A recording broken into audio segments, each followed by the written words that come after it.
Hey YouTube! Today is October 14th, 2017, and I just thought I would share with my viewers my new acquisition that I picked up about 2 weeks ago. It is a 2017 Honda Civic Type R in Crystal Black Pearl, Canadian edition.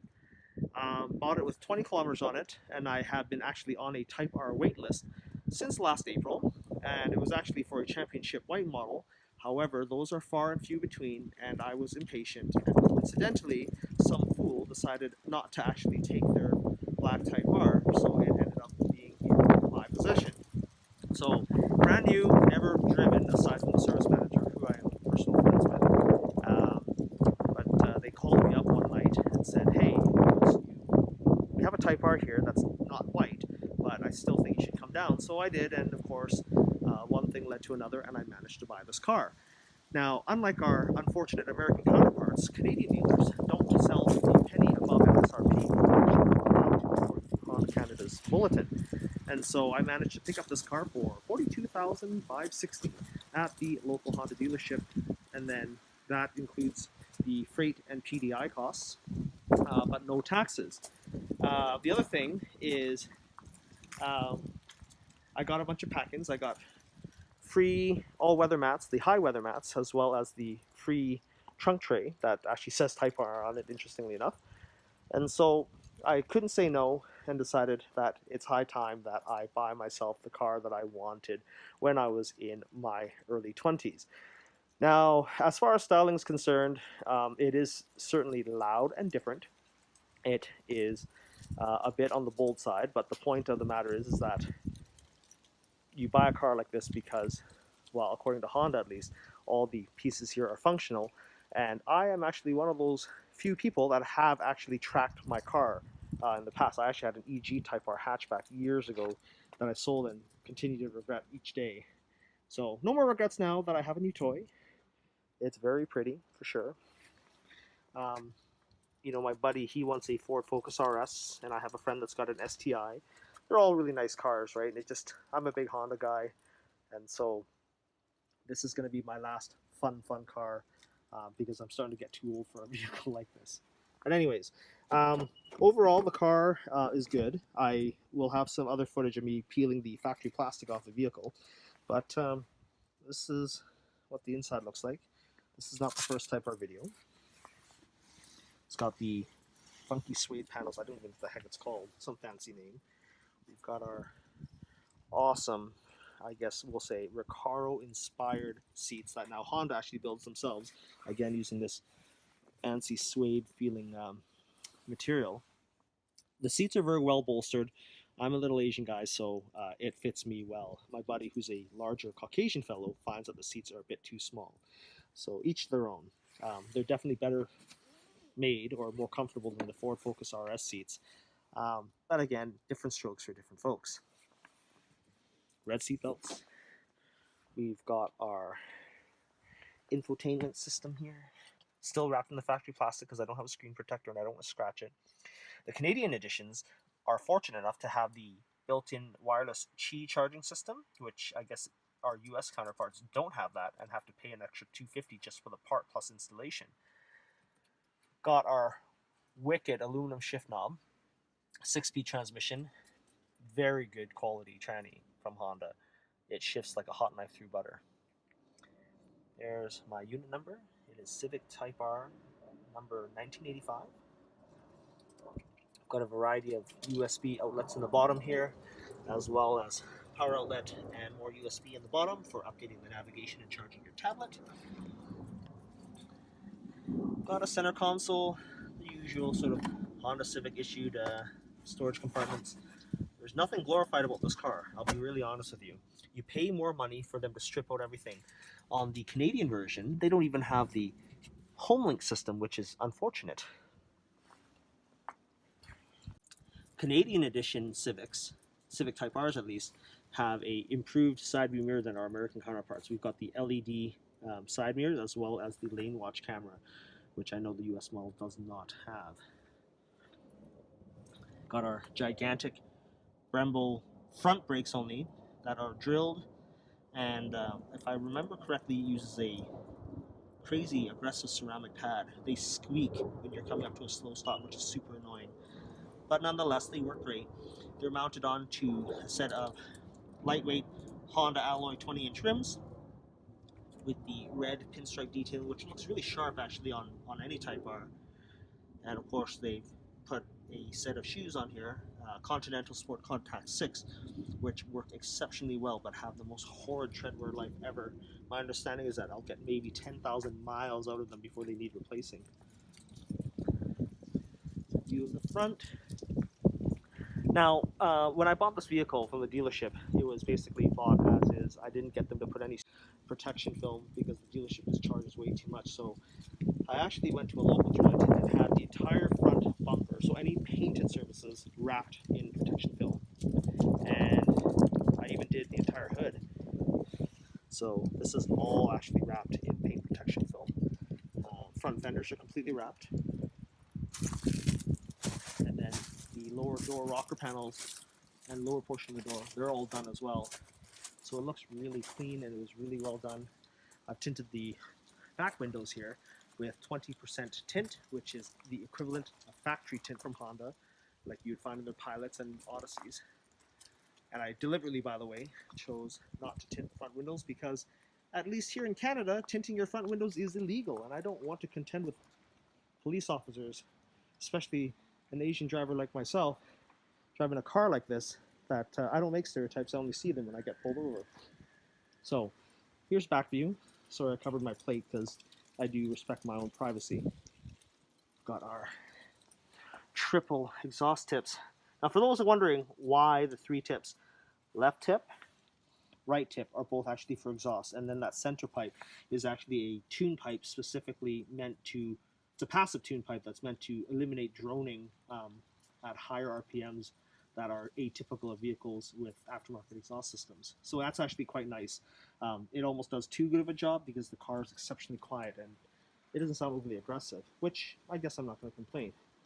Because this is a Canadian version, I have the VTEC turbo sticker on the back, which doesn't mean a lot, but nonetheless it's different from our US versions. Type R badging, vortex generators, as well as the shark fin antenna. So this is a view of the back seat. It's actually quite spacious here. My kids have sat in it a couple times and they certainly don't complain that it's too crammed. I've even sat in the back of this vehicle and it's actually quite nice. So we've got our red detail stitching. Again, lightweight cloth seats for weight reduction reasons. So this is what the engine bay looks like in a 2017 Civic Type R. I suspect that subsequent model years will have a similar, if not identical, configuration using Honda's K20C1 Type R engine, which was actually a carryover from the previous 9th gen Civic, the FK2 in the UK. So this motor is a, I believe, 9.8 to 1 compression ratio engine with a single stage scroll turbocharger that generates 306 horsepower and 295 foot-pounds of torque, which is quite substantial for a front-wheel drive car. You know, Honda's done a lot of thought into it, into a front-wheel drive car, because it certainly drives really nice on the road. It handles like it's on rails with razor-precise precision. I guess razor-like precision, is that the right word? So it drives exceptionally accurate, and I've driven a few Type Rs in the past, and this unit definitely surpasses all previous generations. As far as the styling in the front goes, there's a whole bunch of things going on here. You'll see that there's a bunch of holes and grills and openings everywhere, and some would argue that it's actually kind of ugly or tacky looking, but I can assure you that, at least from the literature that I've read, that they all serve a functional purpose to either create vortices over the wheels, or to cool the brakes, or to cool the intercooler, the engine, cold air scoop, or even keeping the engine bay cool, as you can see from that aluminum channel underneath the hood that pulls air from the hood scoop and directs it down through the back side of the engine bay. So here's a view of inside the hatch, or the trunk, and you've got this neat cover that can span across the back that covers your cargo, and then on the inside there's also this detachable sort of cargo panel cover to hide everything that's in your trunk. Inside the bottom of the trunk liner, There is, look, no spare tire. In fact, are there even any tools? Don't think so. Got my wheel lock nut, and it looks like an air compressor to inflate your tires. So behind one of the side panels in the hatch area is the car jack and the toolkit, as well as that gray thing is the emergency fuel funnel in the event that you're a retard and you don't put gas in your car, that you have the ability to use a jerry can to fill this vehicle. So really, at the end of the day, the Type R has a lot of hype because of the fact that it has limited production numbers. But the fact of the matter is that, you know, it's good that Honda brought the Type R, great that I own one, great that people want this vehicle, but in the end, you're paying quite a bit of money to have a bunch of things stripped out. So as I mentioned earlier, you see the mirror up front, it's not a dimming mirror, it doesn't have home link, there's no power seats, there's no heated seats, there's no safety systems in place like blind spot warning or parking sensors, even though the bumpers have the blank spots for them. It's a whole bunch of blank buttons here. I'm assuming that on the other Civics, this is lane departure warning, forward collision warning, and sunroof probably. So again, this car has absolutely nothing. So here's a nice feature that almost every modern car has, but none of my previous Hondas or Toyotas had, is the smart key system, where you can unlock the door just by touching the door handles, as long as you've got the smart key on your body.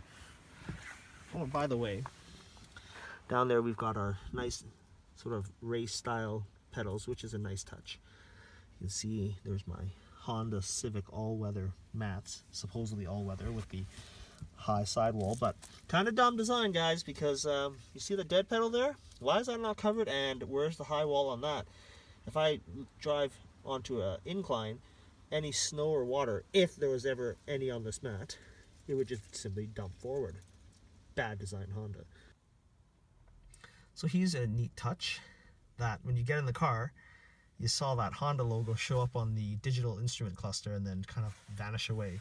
So there's little touches like that that kind of make owning a car like this neat, at least for me, because I've never owned a modern technology vehicle.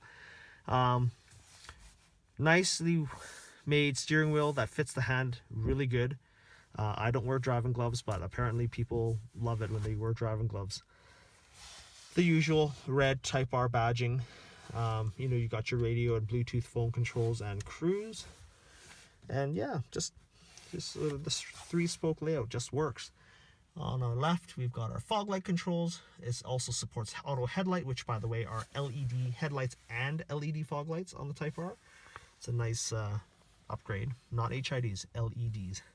And then we've got our wiper controls for the front and the rear, which I've never actually used. So one thing that's neat about the Canadian models, and I think the UK ones are like this too, is that on the turn signal stock, right, we've got this, what they call lane watch camera enable button. And basically what that does is that you push it and it allows you to see your right lane. And you can see this full time while you're driving, or you can do so when you do the right turn signal. And it's got these marker lines here to sort of give you relative distance. If a car's in the red zone, it means you're going to hit them when you do a lane change. And, you know, I think the orange lines just give you relative distance of how far back they are. I don't use it too much. I rely on the good old-fashioned rounded mirrors on each side of my car so that it helps me see things better. Audio system consists of a 12-speaker stereo with a built-in subwoofer, but it sounds okay.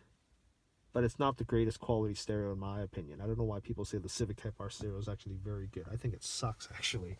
But it fills the task, so I'm not going to complain. Power mirrors, power windows, no power folding mirrors.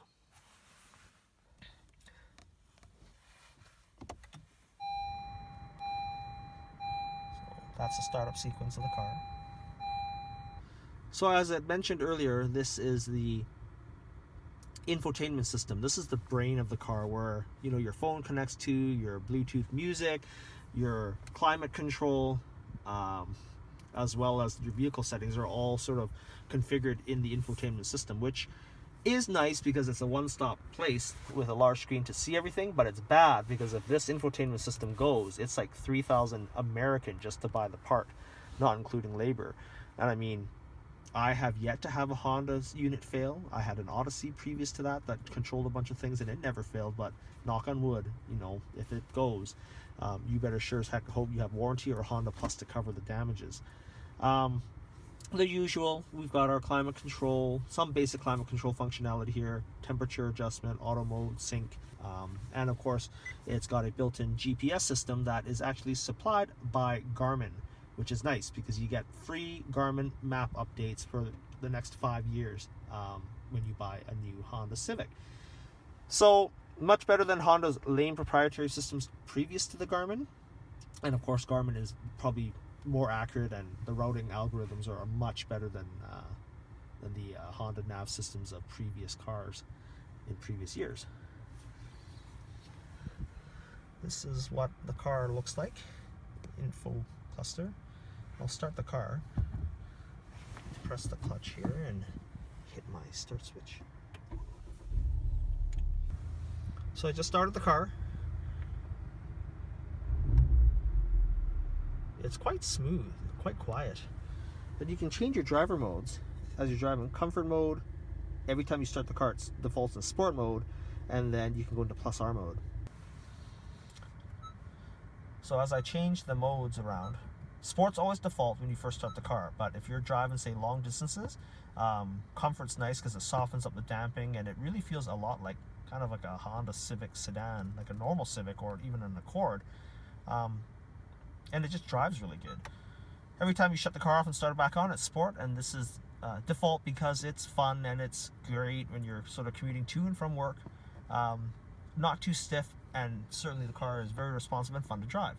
And of course, there is plus R mode, which really stiffens up the damping rates on the car, and the ride becomes quite harsh. But you know, when you're flying around corners and curves, plus R mode is definitely better. And of course, your throttle response is also improved significantly. So anyways, that's what that looks like. On the steering wheel, we've got this sort of information button, and basically you can switch between compass, maintenance information, music listing, cell phone, switching the cluster from metric to imperial units, any information reminders if you have a little bright orange eye on the left of the cluster. And you can also check your fuel consumption. I think that's a lap timer, a G meter, which is really cool. As you drive around curves, there's a little red dot that sort of moves around there to tell you how many G's you're experiencing on the track. I don't know if I would ever use that, but it's there. Here there's a tachometer, right, and it's got the shift light, so as you approach red line, the shift light will basically tell you when to change gears. Here we've got our boost gauge, so the Civic can get up to 22.8 psi of boost. And this is our throttle position, right, so you can see here, stepping on the throttle, and then braking pressure, right? So as the harder you apply the brakes, then the higher that meter shows up. To the left, we've got our engine coolant temperature, oil pressure, warning, etc., etc. lights, the usual stuff. Now, one neat thing about the Civic Type R is, I don't know if I'm a fan of it, it uses an electric parking brake. Whatever happened to the good old e-brake handle? I'm just not used to it because every car I've had either has a parking brake with a foot pedal or a parking brake handle. So if you're new to this, it'll be weird. There's a brake hold function here that basically, much like how the Subarus are, and other cars these days, is if you're on a hill, it will hold the brake on the hill for you so that you don't roll back or roll forward. So that's a neat feature. And there's even a thing called brake hold assist, I think, if you're stuck in rush hour traffic, that you don't have to keep your foot constantly on the brake pedal. And there's like a little light. Let's see here. Seat Oh, brake hold, seatbelt plus push. Okay, I have to put my seatbelt on. But basically, auto brake is a little green light that shows up in the bottom right corner of that cluster. That tells you that brake hold functionality is enabled.